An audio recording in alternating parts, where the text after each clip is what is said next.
Judah, my trust is in you. Ancient of Frères et days, sœurs de l'émission, my trust la is manne in du you. ciel. La manne jaillit toujours abondamment du ciel My et nous donne trust is in you. la vie de notre Seigneur Jésus-Christ, Lily of the le Dieu de gloire, my le trust Tout-Puissant, celui qui était, hey, qui est et qui vient. oh yeah, C'est lui, je suis, qui est le Père éternel. C'est lui, le Dieu Tout-Puissant. my trust is in Cette émission est présentée par le serviteur Jules Komla Soussou de l'église missionnaire Philadelphie de Christ à Lomé, au Togo. Et nous sommes tellement heureux de partager avec toi, mon frère, ma soeur, ces moments de plaisir, de savoir la révélation du secret de Dieu. Dieu se révèle à nous et il nous montre un seul secret. Et ce secret, c'est que Christ est venu et il a été immolé pour nous. Donc cette émission que nous faisons s'intitule Christ, notre Pâque, a été immolé. Mes frères, mes sœurs, Christ, notre Pâque, a été immolé entre les deux soirs. Et cette deuxième partie que nous faisons ce matin te permettra de savoir ce secret important de Dieu pour nous. Et il nous donne cette révélation dans ces derniers temps. Et il faudrait qu'on suive la parole. Christ, notre Pâque, a été immolé entre les deux soirs. Et donc, Dieu de gloire, le Tout-Puissant, nous a fait quelque chose d'extraordinaire. Il nous a révélé de son propre sang avant la fondation du monde. Avant la fondation du monde, il nous a révélé de son propre sang. Et il nous dit, Genèse 1, verset 26, faisons l'homme à notre image. Et donc Dieu a fait l'homme à son image. C'est-à-dire, Dieu est âme et il nous a révélé âme. Mes frères, mes sœurs, il faut qu'on suive la parole pour y réfléchir et savoir ce que Dieu nous fait. La parole de Dieu nous dit, dans Jean 1, verset 1, au commencement était la parole. Et la parole était avec Dieu. Et la parole était Dieu. Si la parole était avec Dieu, cela veut dire que la parole est l'âme de Dieu. Et donc, au commencement était la parole était Dieu le Père. La parole était avec Dieu, la parole était Dieu qui est l'âme, donc Jésus-Christ. Et la parole était Dieu, Dieu l'Esprit. Et donc, nous comprenons que Dieu est le Père, Dieu est le Fils qui est l'âme, et Dieu est l'Esprit. Et donc, Dieu veut nous révéler. Et il nous révèle comme étant son âme. Alors la parole de Dieu nous dit dans 1 Pierre 1, verset 17 à à 21, mais je voulais surtout lire verset 19. Mais si on prend directement le verset 19, certains peuvent ne pas bien comprendre. On lit à partir du verset 17. Et si vous invoquez comme Père celui qui juge selon l'œuvre de chacun, sans acception de personne, conduisez-vous avec crainte pendant le temps de votre pèlerinage sur cette terre. Et donc sur cette terre, nous sommes des pèlerins. Nous sommes venus en pèlerinage sur la terre. Il ne faut jamais l'oublier. Qui que tu sois, tu partiras un jour. Et sachant que ce ne sont pas par des choses périssables, par de l'argent ou de l'or que vous avez été racheté, de la vaine manière que vous avez hérité de vos pères, verset 19 maintenant, 1 Pierre 1, verset 19, mais par le sang précieux de Christ, comme d'un agneau sans défaut et sans tache, prédestiné avant la fondation du monde et manifesté à la fin des temps à cause de vous, qui par lui croyez en Dieu, lequel l'a ressuscité des morts et lui a donné la gloire, en sorte que notre foi et notre espérance reposent sur Dieu. Verset 22. Ayant purifié vos âmes en obéissant à la vérité. Ayez un amour fraternel sincère. Aimez-vous les uns les autres de tout votre cœur. Et donc nous comprenons qu'avant la fondation du monde, Dieu nous a révélé des âmes vivantes, invisibles bien sûr, qui devront obéir à la vérité. Et cette vérité, c'est d'avoir un amour fraternel sincère, d'aimer les autres comme nous-mêmes. Et donc Dieu nous a révélé des âmes vivantes comme lui-même qui est âme. Verset 19, 1 Pierre 1, verset 19. Mais par le sang précieux de Christ, comme d'un agneau sans défaut et sans tache. Alors, Christ, nous avions vu que dans Jean 1, verset 4 et 14, Jean 1 nous a dit, à la parole était la vie, et la vie était la lumière des hommes. Donc, si nous n'avons pas la parole en nous, nous ne pouvons jamais avoir la vie de Dieu. Et cette vie, c'est ça qui est notre lumière.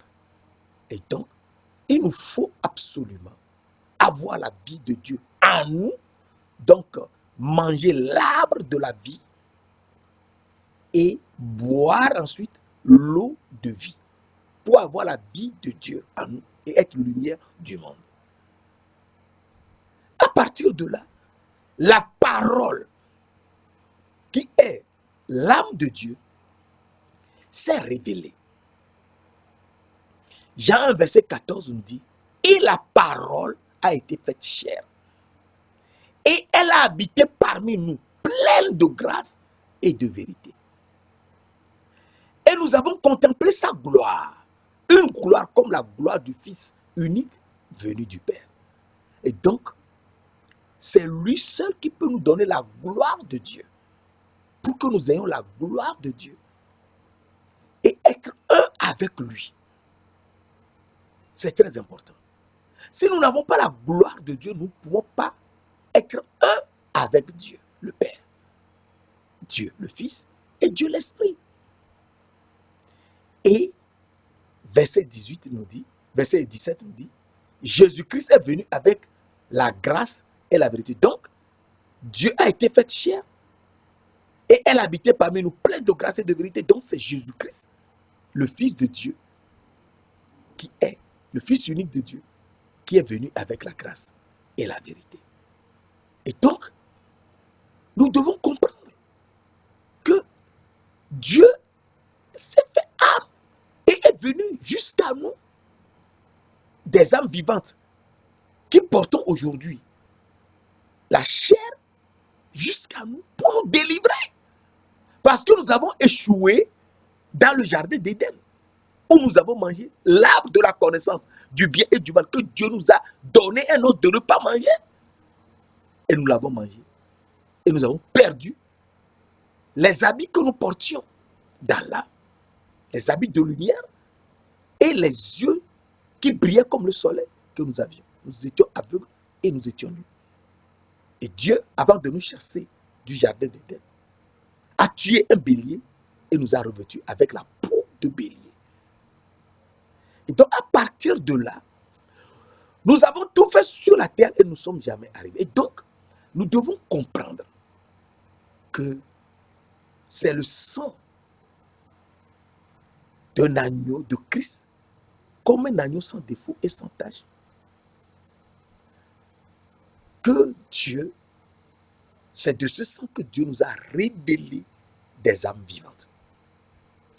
Et donc, la parole de Dieu nous dit dans Hébreux 10, verset 38, « Et mon juste vivra par la foi. Mais s'il se retire, mon âme, c'est Dieu qui parle, mon âme ne prend pas plaisir à lui. » Et donc, le juste doit vivre par la foi, oui. Donc, nous sommes venus sur cette terre pour être justes. Et pour être juste, il faut vivre selon la foi. C'est ça. La foi en qui? La foi au Seigneur Jésus-Christ. Nous devons avoir la foi en lui. Mon juste vivra par la foi. Mais s'il se retire, mon âme ne prend pas plaisir. Donc Dieu parle de son âme. Et donc son âme est l'agneau sans défaut et sans tache, du sang duquel nous avons été révélés. Et Éphésiens nous dit, Éphésiens 1, verset 4 nous dit, et c'est très important, on peut lire verset 3 à 4. Béni soit Dieu le Père de notre Seigneur Jésus-Christ, qui nous a bénis de toutes sortes de bénédictions spirituelles dans les lieux célestes en Jésus-Christ. Verset 4. En Christ, nous avons été élus avant la fondation du monde pour être saints et justes. Et donc, nous avons été élus avant la fondation du monde pour être saints. Nous devons être saints et justes. Irrépréhensibles, c'est-à-dire justes. Et donc, cela veut dire que nous sommes venus sur cette terre. Nous devons être saints et justes. Et donc, Dieu nous dit dans Genèse 1, verset 26, que je te lisais au départ. Dieu dit, donc c'est la parole de Dieu qui est sortie. Et cette parole de Dieu, nous devons faire très attention. Dieu dit, faisons l'homme à notre image. Donc Dieu veut faire l'homme et il a fait l'homme à son image, c'est-à-dire âme vivante, invisible. L'âme est invisible. Personne n'a jamais vu l'âme. Et Dieu est également invisible. Colossiens 1, verset 15. Dieu est invisible. Faisons l'homme à notre image, selon notre ressemblance. Donc, tel que je te le disais la dernière fois, Dieu a dit faisons. Donc, c'est Dieu le Père, Dieu le Fils et Dieu l'Esprit. Donc, nous devons être à son image. Et Dieu le Père, il est saint. Dieu le Fils est saint. Dieu l'Esprit est saint. Donc faisons l'homme à notre image. Nous devons être saints comme le Père qui nous a révélés. Et également être saint en tant que fils de Dieu. Et être également saint en se laissant conduire par l'Esprit de Dieu. Faisons l'homme à notre image. Dieu est saint, le Père est saint. Jean 17, verset 11. Le Père est saint et il veut qu'on soit un avec lui. Et c'est tellement important, je te montre cela rapidement. Jean 17, verset 11. Père saint, garde en ton nom ce que tu m'as donné. C'est Jésus-Christ qui parle. Afin qu'il soit un comme nous. Donc, le Père saint doit nous garder dans le nom de Jésus-Christ,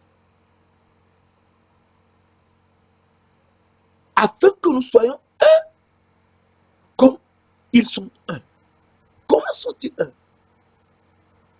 Moi et le Père, nous sommes un, avait dit Jésus dans Jean 10, verset 30. Et donc nous devons être saints, comme le Père qui nous a révélé. Le Fils aussi est saint. Jean 6, verset 69. Pierre a dit, tu es le Christ, le Saint de Dieu. Et l'Esprit est saint.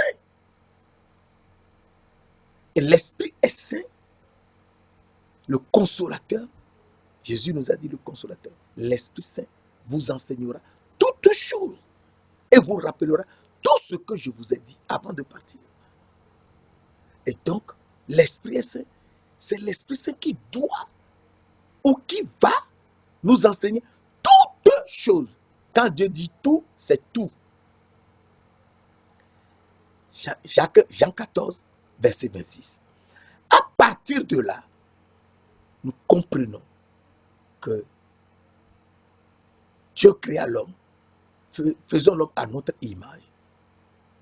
Nous devons être saints. Et pour être saint tel que le Père qui est saint nous a fait saint, il faudrait que le Fils nous transforme afin que nous soyons complètement comme lui. Et à partir de là, l'Esprit Saint nous conduit. Et la deuxième chose très importante ici, faisons l'homme à notre image. Nous avons vu que c'est le Père qui est saint. Selon notre ressemblance. Et donc, nous devons être justes. En tant comme le Père est juste. Comme le Fils est juste. Et comme l'Esprit est juste. Et pour être juste et saint et juste, il faut qu'on domine. Mes frères, mes sœurs, allons-y doucement et nous comprendrons le plan de Dieu. Très doucement. On ne peut pas tout savoir, ça c'est vrai. Mais le peu qu'il nous donne, nous le comprenons. Il faut qu'on soit juste. Comme le Père est juste. Jean 17, verset 25 nous dit, Père juste, le monde ne t'a pas connu. Mais moi, je t'ai connu. C'est Jésus qui parle. Et ceux-ci ont connu que tu m'as envoyé. Et donc, lorsque tu commenceras à savoir que Dieu a envoyé son Fils, Jésus, sur cette terre, pour nous, afin que nous soyons saints et justes, alors, tu es complètement un autre, tu deviens juste. Et, en devenant juste, tu pardonnes à tout le monde. Tu pardonnes à tout le monde, ça veut dire que tu aimes tout le monde comme toi-même. Oui.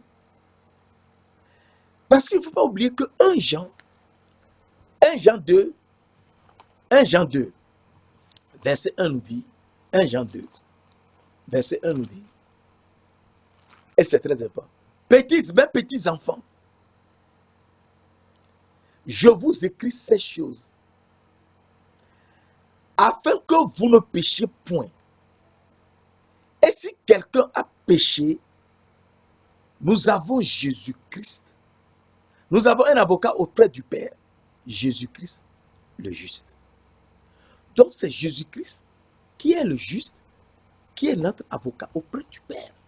Oui, c'est Jésus-Christ le juste, qui est notre avocat auprès du Père. Et donc, cet avocat auprès du Père, c'est lui seul. C'est lui seul qui est venu sur cette terre pour que nous ne péchions plus. Alors, il nous dit dans 1 Jean 1, verset 9, si nous confessons nos péchés, il est fidèle et juste pour nous les pardonner et pour nous purifier de tout péché. Donc, si lui, il nous pardonne, lui le juste, il nous pardonne, eh bien, il faut qu'on pardonne aussi. On ne peut devenir juste qu'en pardonnant. Mes frères, mes sœurs, il faut qu'on apprenne à pardonner. Et donc, à partir de là, il nous dit, Jésus nous dit, dans plusieurs parties, il nous a montré cela, plusieurs parties. Mais ce que je veux te dire, c'est que dans Matthieu 6, verset 14, le Seigneur Jésus nous dit, si vous pardonnez aux autres, votre Père céleste vous pardonnera aussi. Mais si vous ne pardonnez pas, votre Père ne vous pardonnera pas non plus. Alors, il faut qu'on sache qu'il nous faut pardonner. Il faut pardonner. Parce que si nous ne pardonnons pas, notre Père ne nous pardonnera pas. Et il faut pardonner, oui, il faut pardonner. Alors Pierre demande à Jésus, combien de fois doivent-ils pardonner? Sera 7 fois qu'il faut pardonner aux autres. Jésus lui dit, Matthieu 18, verset 21 à 22. Alors Pierre s'approcha de Jésus et lui dit, Seigneur, Matthieu 18, verset 21-22. Combien de fois pardonnerai-je à mon frère lorsqu'il péchera contre moi? Sera-ce jusqu'à 7 fois? Jésus lui dit, verset 22, Jésus lui dit, je ne te dis pas jusqu'à 7 fois. Je ne te dis pas qu'il faut pardonner à ton frère jusqu'à 7 fois, mais jusqu'à 70 fois 7 fois. C'est-à-dire jusqu'à 70 fois 7 fois. C'est 400, c'est factoriel 490. Donc il ne faut que pardonner. Et donc en pardonnant, le Seigneur nous montre quelque chose de très important. Il nous montre que nous devons savoir que pardonner, c'est ça qui importe en toute chose. Alors, dans Galates 5, verset 14, il nous dit, toute la loi est accomplie dans une seule parole. Une seule. Toute la loi est accomplie dans une seule parole. Tu aimeras ton prochain comme toi-même. Donc, si tu aimes ton prochain comme toi-même, tu ne peux que lui pardonner. Et donc, nous comprenons ce que nous avions dit précédemment dans 1 Pierre 1, verset 22.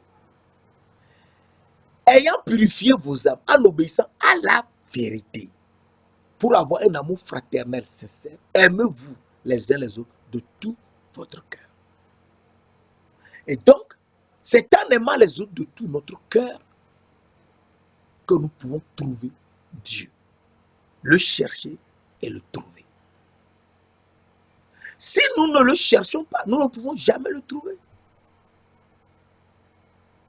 Et donc, à partir de là, si nous le trouvons, eh bien, Genèse 1, verset 26, faisons l'homme à notre image, selon notre ressemblance, pour qu'il domine sur les poissons de la mer, sur les oiseaux du ciel, sur le bétail, sur toute la terre, et sur tout reptile qui rampe sur la terre, eh bien, nous dominerons sur le serpent.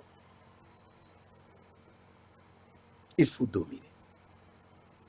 Et donc, garder la parole de Dieu. Il faut garder la parole de Dieu en soi. Ce que Dieu nous donne comme ordre, c'est qu'il ne faut jamais manger l'arbre de la connaissance du bien et du mal. S'il ne faut jamais manger cet arbre, eh bien, il nous montre que le corps dans lequel il nous a soufflé, ce corps, il a fait à partir de la poussière de la terre. Et c'est l'Esprit de Dieu qui est le souffle de Tout-Puissant, le souffle de Dieu, qui nous a soufflé, nous, âmes vivantes, dans la poussière de la terre. Genèse 2, verset 7. L'Éternel Dieu forma l'homme de la poussière de la terre. Il souffla dans ses narines un souffle de vie. Le souffle de vie, c'est l'esprit de vie. Et l'homme devint un être vivant. Donc, l'homme qui est âme vivante invisible est soufflé par l'Esprit de Dieu, qui est le souffle de Dieu, dans la poussière de la terre. Et l'homme est devenu un être vivant. Ce qu'il faut se rappeler ici, c'est que la poussière de la terre, c'est dans cela, dans la poussière de la terre, que l'Esprit de Dieu nous a soufflé. Nous, âmes vivantes, invisibles. Et nous étions devenus des êtres vivants visibles.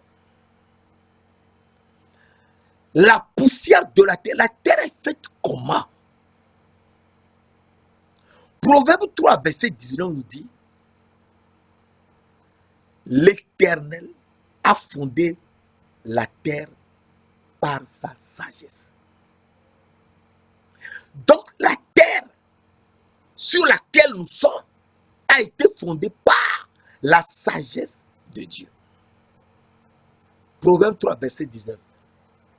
L'Éternel a fondé la terre par sa sagesse. Et donc, c'est dans cette sagesse que nous sommes. Nous, âmes vivantes invisibles, soufflées par l'Esprit de Dieu, le souffle de Dieu, dans la poussière de la terre. Donc, nous sommes âmes vivantes, soufflées dans la sagesse de Dieu. Et donc, en tant que corps, nous devons suivre la sagesse de Dieu dans ce corps pour faire ce que Dieu veut que nous fassions dans cette chair. Alors, la sagesse de Dieu, c'est quoi? Dieu nous dit, dans Proverbe 9, verset 10, puis Dieu donna ce commandement alors. Le commandement de la sagesse, le commandement, Dieu donna ce commandement. La crainte de Dieu, c'est la crainte de l'Éternel, est le commencement de la sagesse. La crainte de Dieu, c'est le commencement de la sagesse. Donc, pour qu'on garde la sagesse de Dieu dans ce corps, il faut le craindre. Et le craindre, c'est de respecter l'ordre qu'il nous a donné dans le jardin d'Éden. Ne pas manger l'arbre de la connaissance du bien et du mal. La science des saints, c'est l'intelligence. Et donc sur cette terre, nous devons être saints. En respectant l'ordre de Dieu et être intelligent. Alors, c'est quoi l'intelligence? Job nous dit, dans Job 28, verset 28, je fais que me répéter, puis Dieu dit à l'homme, donc c'est à l'homme que Dieu parle. La crainte du Seigneur, c'est la sagesse. S'éloigner du mal, c'est l'intelligence. Donc, il faut craindre Dieu, le Seigneur. C'est ça la sagesse. Et s'éloigner du mal, c'est ça l'intelligence. Et donc, être intelligent et être saint, la science des saints, c'est l'intelligence. Et donc, être intelligent, c'est de s'éloigner du mal. S'éloigner du mal, c'est de s'éloigner de l'arbre de la connaissance du bien et du mal. En s'éloignant de l'arbre de la connaissance du bien et du mal, on cherchera l'arbre de la vie et on le trouvera. Genèse 2, verset 9 nous dit, Dieu planta des arbres de toute espèce, agréables à voir et bons à manger. Et l'arbre de la vie au milieu du jardin et l'arbre de la connaissance du bien et du mal. Donc, l'arbre de la connaissance du bien et du mal qui est agréable à voir et bon à manger est au départ du jardin. Et l'arbre de la vie que nous devons manger est au milieu du jardin. Après le premier fleuve qui est Pichon, qui entoure tout le pays de Havila. Le second fleuve qui est Gihon, qui entoure le pays de Couche, Couche qui est l'obscurité. Et donc, l'arbre de la vie est après l'obscurité au milieu du jardin. Et personne ne peut le voir depuis le départ du jardin, qui est, puis depuis le départ du premier fleuve, qui est Pichon. Et donc, l'homme ne faisant plus le travail, voyant ce que le chérubin qui lui jouait le tambour et la flûte et les luttes, le chérubin qui était Satan, le serpent, mais c'était un chérubin, il a chuté, c'est pour cela que Dieu l'a appelé serpent, pour que l'homme sache qu'il doit dominer sur lui, le serpent, tout reptile qui rampe sur la terre. Eh bien, l'homme a vu ce que portait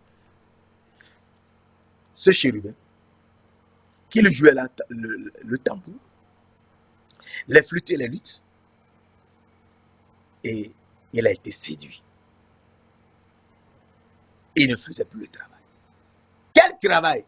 Chercher l'arbre de la vie et le trouver. Et donc, le manger. Si on ne trouve pas l'arbre de la vie, on sera là et on ne peut jamais avancer. On dira beaucoup de choses, certes, mais on ne peut jamais. Et donc, Dieu de gloire, qui nous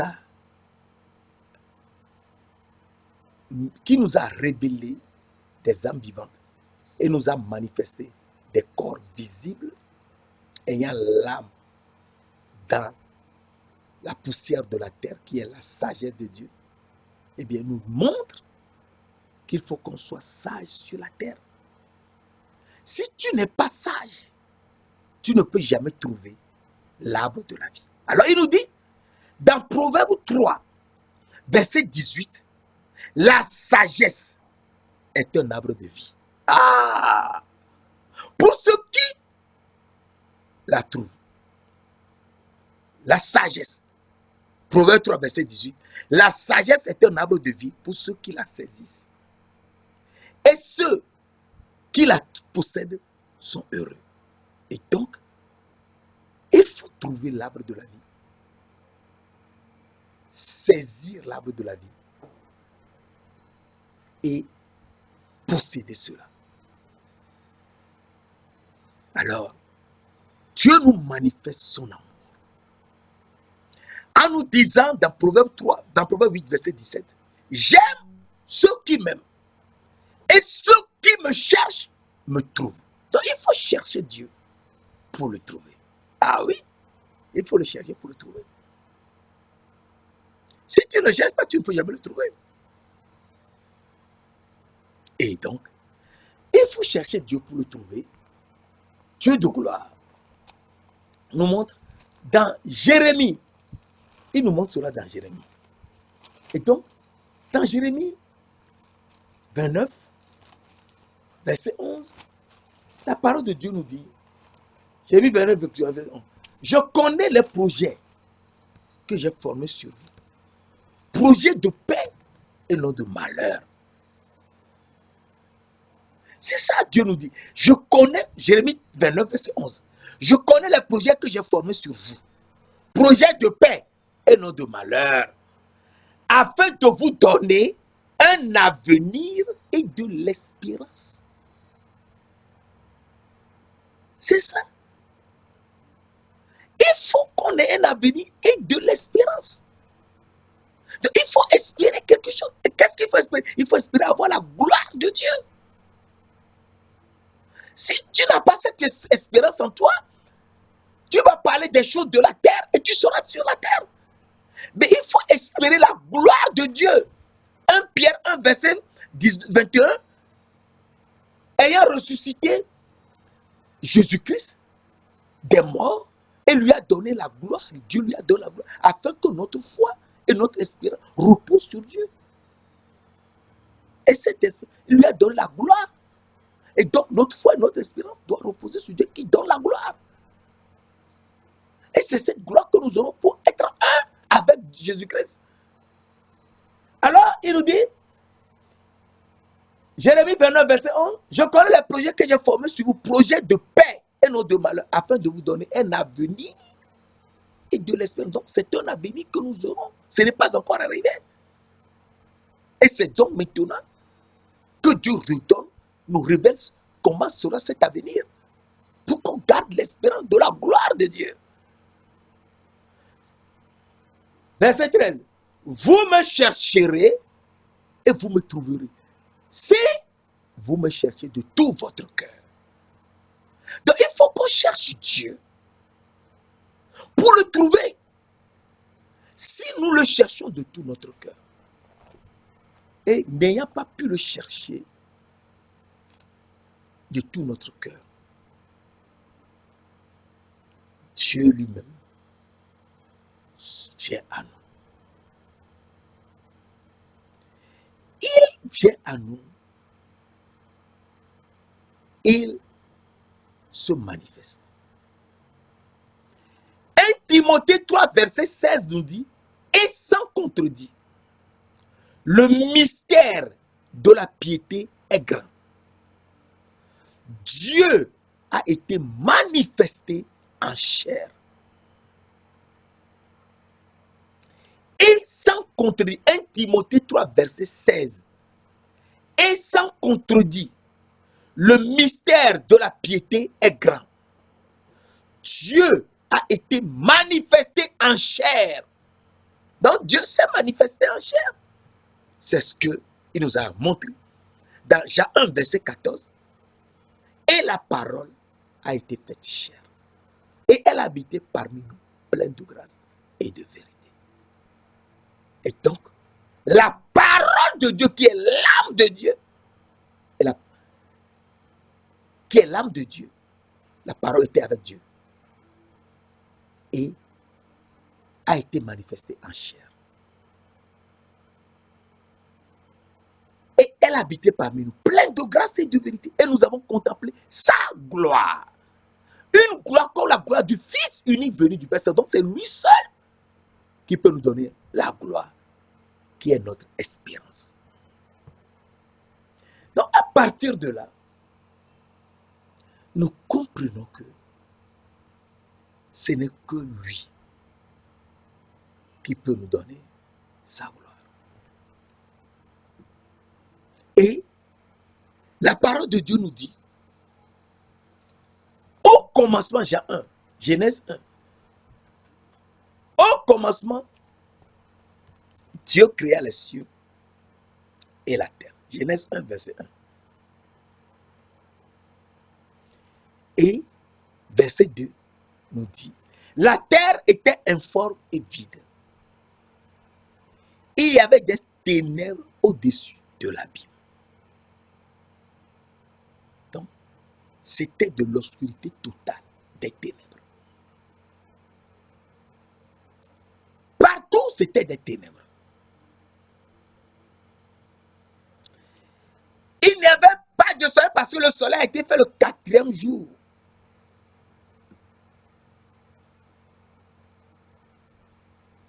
Et l'Esprit de Dieu se mouvait au-dessus des eaux.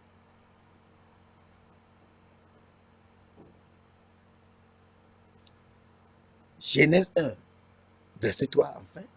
Dieu dit, donc il y avait des ténèbres qui couvraient toute la terre. Et l'Esprit de Dieu se mouvait au-dessus des eaux. Et Dieu parle. Donc la parole qui a été faite chair, eh bien, la parole sort. Dieu dit, et c'est le premier Dieu dit.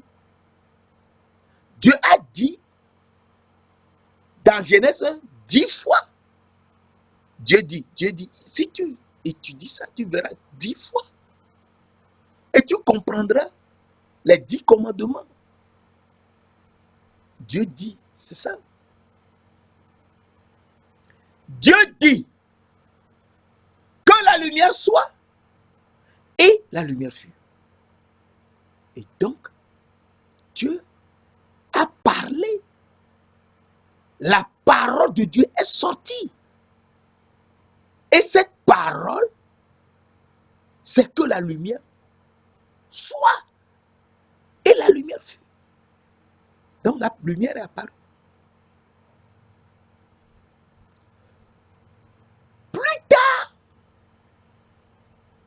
Jésus nous dit, dans Jean 8, verset 12, je suis la lumière du monde.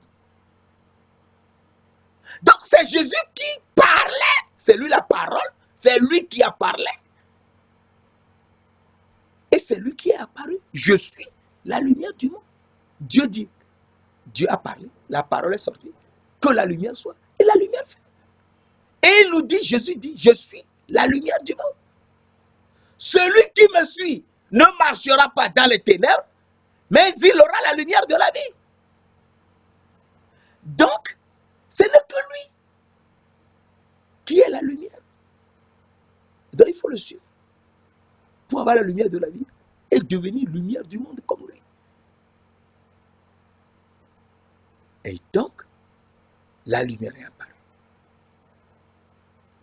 Quand la lumière était apparue, que la lumière soit et la lumière fut, Genèse 1, verset 3. Qu'est-ce qui s'est passé? Genèse 1, verset 4 nous dit, Dieu vit que la lumière était bonne. Et Dieu sépara la lumière d'avec les ténèbres. Mais c'était la lumière qui était là. Et Dieu sépara la lumière d'avec les ténèbres. Verset 5. Dieu appela la lumière jour et les ténèbres nuit. Il y eut un soir et il y eut un matin. Ce fut le premier jour. Donc nous comprenons que le premier jour, il y a eu d'abord les ténèbres, ensuite la lumière que Dieu appelait jour, et le soir encore, qui était encore ténèbres.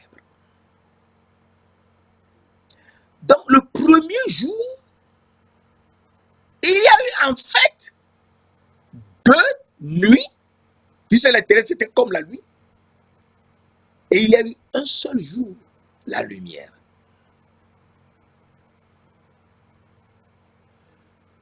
Il faut qu'on fasse très attention parce que ici, c'est très important de savoir que le premier jour, il y a eu les ténèbres qui étaient comme la nuit. Ensuite, il y a eu la lumière et la nuit. Ce qui fait, donc, les ténèbres qui étaient comme nuit, qui étaient comme le soir, la lumière qui était comme le jour, et ensuite la nuit qui était encore comme un soir, comme ténèbres.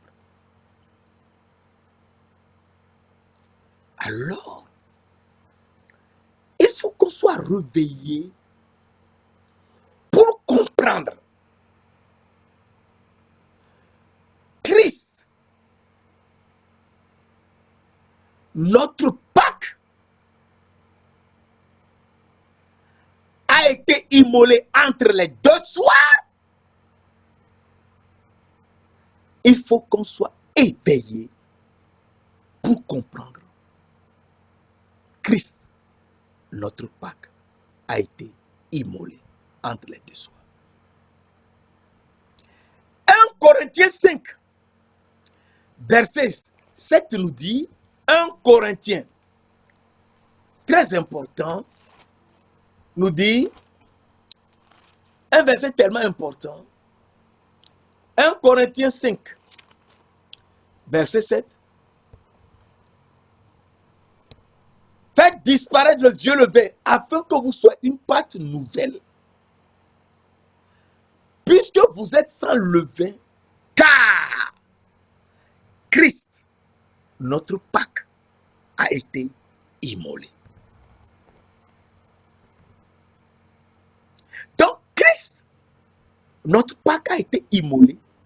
Mais il a été immolé comment?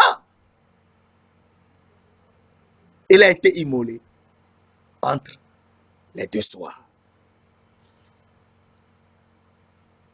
Alors tu vas te poser des questions. Non, il ne faut pas. Non, il faudrait que Christ nous donne la révélation afin qu'on comprenne ce que c'est même que la Pâque.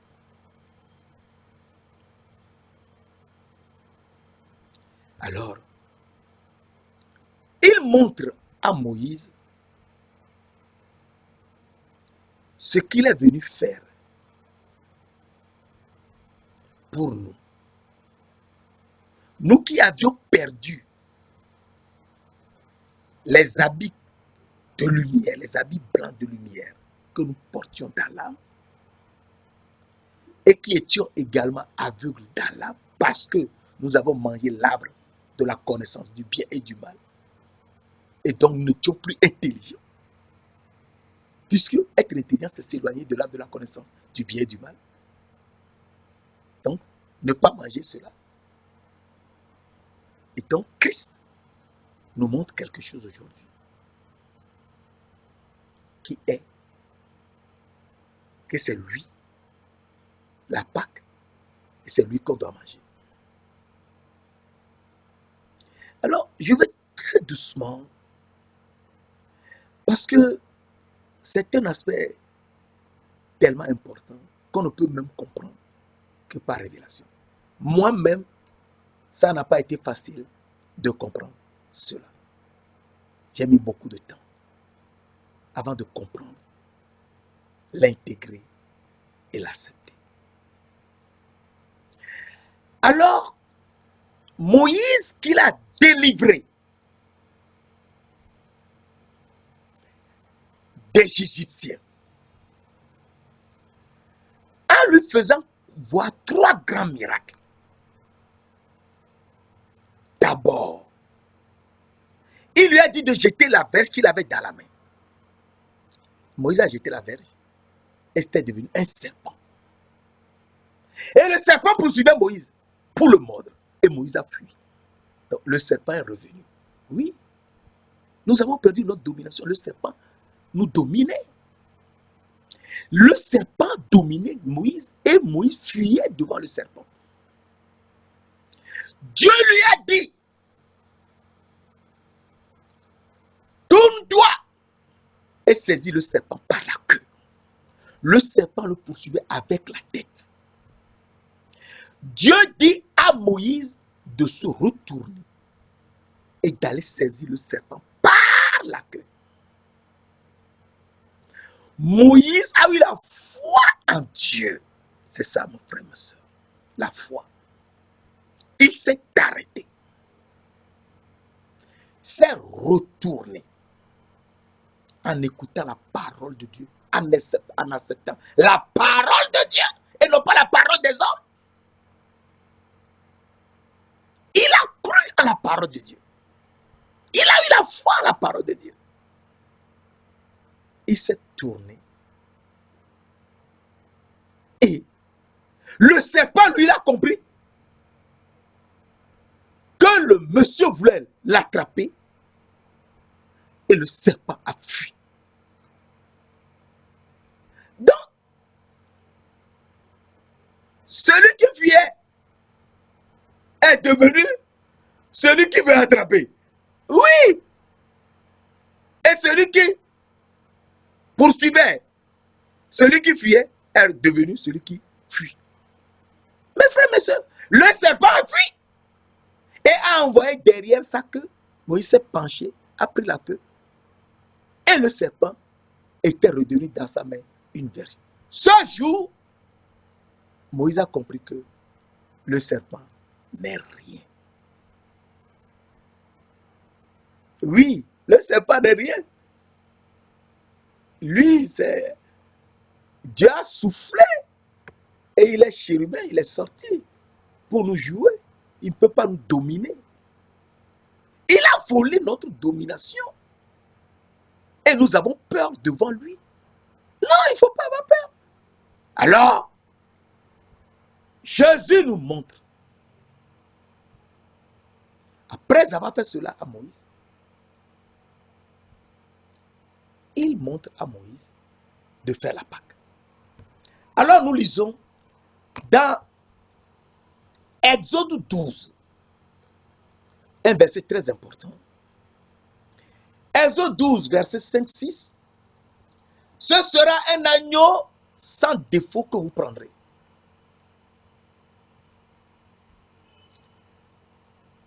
Un agneau pour faire la Pâque. Mais ce sera un agneau sans défaut. Verset 6. Vous le garderez jusqu'au 14e jour de ce mois. Et toute l'assemblée d'Israël l'immolera entre les deux soirs. Alors ici, il faut qu'on se rende à l'évidence qu'il n'y a jamais eu un jour où il y a eu deux soirs. Et donc, Jésus veut nous montrer quelque chose. Ce sera un agneau, toute l'assemblée l'immolera entre les deux soirs. Donc, Christ, notre Pâque, a été immolé entre les deux soirs. Donc, il faudrait immoler l'agneau entre les deux soirs. Alors, verset 11, quand vous le mangerez, vous aurez vos reins sains, vos souliers aux pieds et votre bâton à la main. Et vous le mangerez à la hâte. C'est la Pâque de l'Éternel. C'est la Pâque de l'Éternel.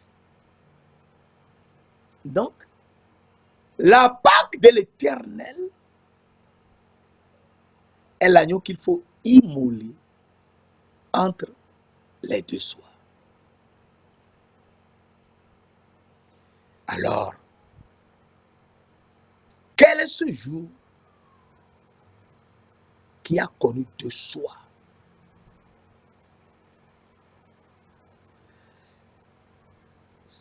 Le seul jour qui a connu de soi, c'est le premier jour de la création. Genèse 1, verset 2 à 5. La terre était informe et vide, il y avait des ténèbres au-dessus de l'abîme. Et l'Esprit de Dieu se mouvait au-dessus des eaux. Verset 3, Genèse 1, verset 3. Dieu dit que la lumière soit. La première parole de Dieu, la parole de Dieu est sortie. Et la parole nous dit que la lumière soit. Et la lumière fut. Alors, les ténèbres ont fui. Verset 4, Dieu appela la lumière jour. Il sépara la lumière d'avec les ténèbres. Il appelle la lumière jour. Il appelle les ténèbres nuit. Il lui un soir et il lui un matin. Dieu n'a pas encore fait le soleil, parce que le soleil a été fait le 4e jour. Et donc, Jésus veut nous montrer à la croix que c'est lui seul, l'agneau de Dieu, qui est sans défaut et sans tache. C'est lui qui versera son sang pour nous ressusciter.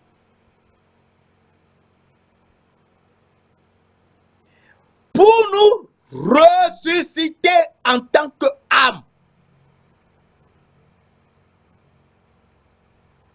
Sinon, on ne peut pas. Nous avons perdu les yeux de là. Nous avons perdu les habits que nous portions dans l'âme. Et donc, c'est impossible. Et Jésus nous montre cela. Dans Matthieu 27, quand on l'a attrapé, il s'est laissé. On l'a giflé. On l'a battu. On lui a craché dessus. Jésus, hein, le Dieu de gloire, il n'a rien dit. Et à la croix, ils se sont partagés ses vêtements. Et ils ont pris sa tunique qui était sans couture. Est-ce que tu sais ça? Jésus portait une tunique qui était sans couture. Je te lis cela. Dans Jean 19, verset 23, les soldats, après avoir crucifié Jésus, prirent ses vêtements. Ils en firent 4 parts, une part pour chacun d'eux. Ils prirent aussi sa tunique qui était sans couture, d'un seul tissu depuis le haut jusqu'en bas. Il y avait une tunique que Jésus portait qui était sans couture. Comment on peut avoir une tunique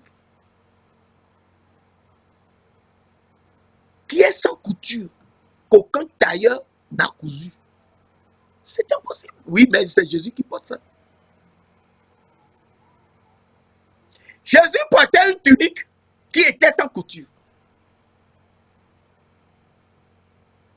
Et les soldats ont dit, ne la déchirons pas, mais au moins tirons au sort à qui cela elle ira. Cela arriva afin que s'accomplisse cette parole de l'Écriture. Ils se sont partagés mes vêtements. Ils ont tiré au sort ma tunique. Voilà ce que firent les soldats. Donc ils ont tiré au sort sa tunique, oui. Et à la croix maintenant,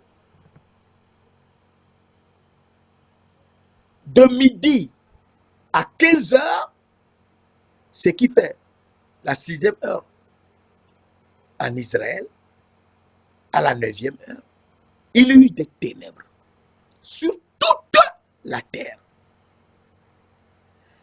Comment des ténèbres peuvent être sur toute la terre? C'est impossible. S'il y a les ténèbres quelque part, ou il y a nuit quelque part, ailleurs il peut y avoir le soleil. Mais ici, c'est sur toute la terre. Je te lis cela. Matthieu 27, verset 45-46. Depuis la 6e heure jusqu'à la 9e heure, c'est-à-dire depuis midi jusqu'à 15 heures, il y a eu des ténèbres sur toute la terre. Donc, les ténèbres couvraient l'abîme, la terre, oui. Toute la terre, donc il n'y avait pas le soleil nulle part. Donc il n'existait pas de soleil. Oui, sur toute la terre, donc il n'y a pas de soleil. Et vers la 9e heure, Jésus s'écria, Élie, Élie, lama sabachthani. Mon Dieu, pourquoi m'as-tu abandonné? Cela veut dire quoi? C'est-à-dire que Jésus a parlé. La parole est sortie. La parole, Jésus-Christ est la parole de Dieu. La parole est sortie. Tout comme Dieu dit dans Genèse 1, verset 3, que la lumière soit, et la lumière fut. La parole est sortie. Ici, Jésus a parlé, c'est lui la parole de Dieu. La parole est sortie. Et quand la parole est sortie, Élie lama sabachthani, en fait, c'est que la lumière soit. C'est pas écrit ici la lumière, mais il a parlé. Et donc la lumière est revenue. La lumière est revenue. Et quand la lumière est revenue, eh bien, la parole de Dieu nous dit, quelques-uns de ceux qui étaient là, l'ayant entendu dire, il appelle Élie. Non, ils n'ont pas compris.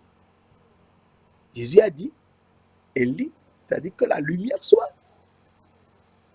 Et la lumière est apparue. Et ensuite, il y a un soir. La lumière est apparue et Jésus nous montre, et c'est de manière très importante, que lui qui est à la croix,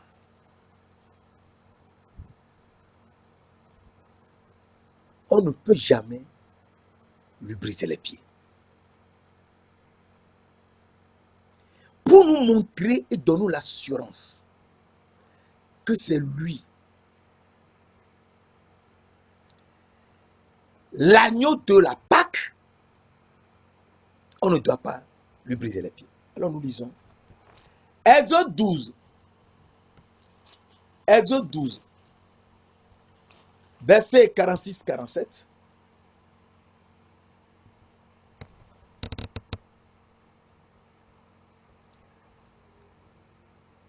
L'agneau de la Pâque, on la mangera, on mangera la Pâque dans la maison. Vous n'emporterez point de chair hors de la maison. Et vous ne briserez aucun os. Toute l'assemblée d'Israël fera ainsi la Pâque. Donc, l'agneau de Pâque, on ne lui brisera pas les pieds. On ne lui brisera aucun os. Ah oui? Non, on ne brisera aucun os. Et nous en avons la confirmation dans Nombre 9. Nombre 9, verset 11-12. Ce second mois, on célébrera la Pâque entre les deux soirs. Il la mangera avec des pains sans levain et des herbes amères. Ils n'en laisseront rien jusqu'au matin. Et ils n'en briseront aucun os. Ils la célébreront selon les ordonnances de la Pâque. Donc, l'agneau de la Pâque, on ne doit briser, on ne peut pas lui briser, on ne doit pas lui briser les os. Et ils n'en briseront aucun os. Et ils célébreront selon toutes les ordonnances de la Pâque. Et donc, c'est lui l'agneau. Quand le soleil s'est encore levé, quand la lumière est revenue, il était à la croix. Il était mort. Et personne n'a pu lui briser les pieds. Oui, on ne peut pas. Alors nous lisons. Dans Jean 19, verset 31 à 33, dans la crainte que le corps ne restât sur la croix pendant le sabbat, car c'était la préparation, et ce jour de sabbat était un grand jour, les Juifs demandèrent à Pilate qu'on rompît les jambes aux crucifiés et qu'on les enlevât. Les soldats vinrent donc.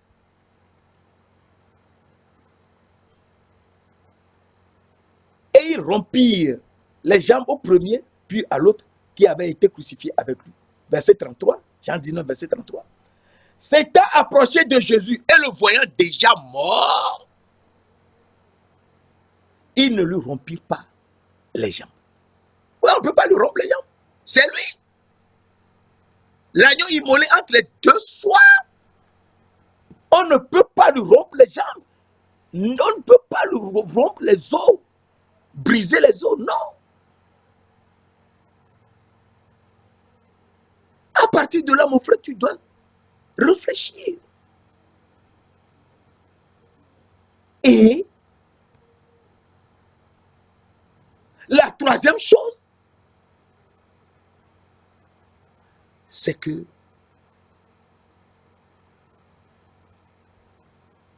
il a fait quelque chose d'extraordinaire. On ne lui brisera pas les os. Et ça, c'est écrit. La troisième chose, enfin, c'est qu'on va le percer. On va le percer. Mais, Jean 19, verset 34, mais un des soldats lui perça le côté avec sa lance. Et ça, Zacharie l'avait vu. Zacharie l'avait vu depuis. Dieu avait donné la révélation à Zacharie. Et Zacharie nous l'avait écrit dans Zacharie 12, verset 10. La parole de Dieu nous dit, alors je répandrai sur la maison de David et sur les habitants de Jérusalem un esprit de grâce et de supplication. Et ils tourneront les regards vers moi, celui qu'ils ont percé. Donc c'est lui-même l'Éternel qui parle, oui, c'est lui l'Éternel. Et tout le monde doit tourner les regards vers lui, celui qu'ils ont percé. Zacharie a écrit cela 430 ans avant Jésus-Christ. Oui, mes frères, mes soeurs. Et on lui a percé le côté. Donc c'est l'Éternel qui était sur la croix. Et on lui a percé le côté. Oui, c'était l'Éternel. Car il nous a amené quelque chose. Oh, alléluia. Aussitôt, du sang et de l'eau sont sortis de sa côte. Et aussitôt, il sortit du sang et de l'eau. Donc, l'agneau, Christ qui est l'agneau immolé entre les deux soirs,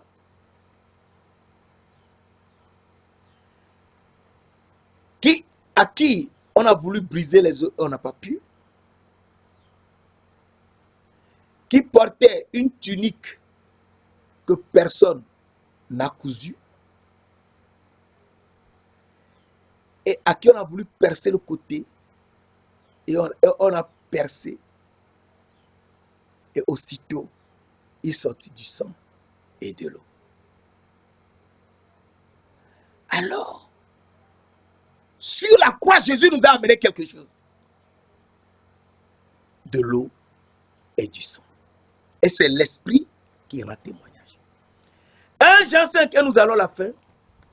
1 Jean 5, verset 6 à 8. C'est lui, Jésus, qui est venu. 1 Jean 5, verset 6 à 8. C'est lui, Jésus, Christ, qui est venu avec de l'eau et du sang. Non seulement avec de l'eau, mais avec l'eau et avec le sang. Et c'est l'Esprit qui rend témoignage, car l'Esprit est la vérité. Verset 8. Verset 7, pardon. Car il y a trois qui rendent témoignage. Verset 8. L'Esprit, l'eau et le sang. Et donc, Jésus est venu avec de l'eau et du sang. Et c'est l'Esprit qui rend témoignage. Et les trois sont d'accord. L'Esprit, l'eau et le sang. À partir de là, nous comprenons que Jésus-Christ est venu sur cette terre. Et il nous a amené quelque chose de nouveau. Ce qui nous a amené de quelque chose de nouveau, c'est sa propre, l'eau qui est sortie de lui-même. Et le sang qui est sorti de lui. Et c'est l'Esprit qui rend témoin. C'est pour cela qu'il nous dit dans Jean 3, verset 5, verset 3 et 5, et nous allons à la fin. Jean 3, verset 3 à 5, Jésus dit à Nicodème, en vérité, je te le dis, si un homme ne naît de nouveau, il ne peut entrer dans le royaume de Dieu. Mais c'est quand Nicodème lui dit, comment un homme peut-il naître de nouveau? Peut-il naître quand il est vieux?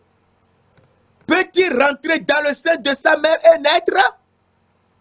Verset 5, Jean 3, verset 5, Jésus lui dit,